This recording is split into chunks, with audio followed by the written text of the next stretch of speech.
Ito lang ang ulam natin, steam na hipon. Ayan, hipon sa garlic at onion mga kapato. Steam natin yan with 3 pieces of calamansi. So ayan na mga kapato, i-ready na po natin. Mga kapato ng asin.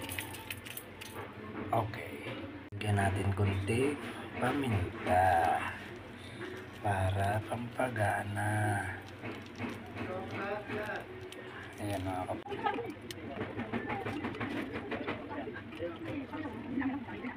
So antayin natin mga kapato na kumulo, maluto, wala ng tubig mga kapato Bawa nga ako kapato ng sausawan, bawang, 2 kalamansi na may asin, tapos suka.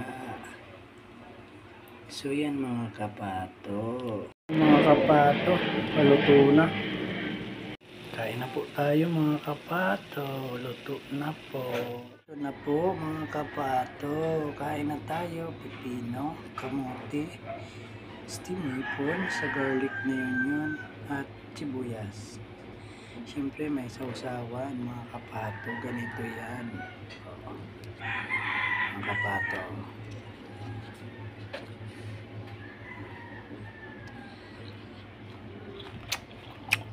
Harap ng kapato.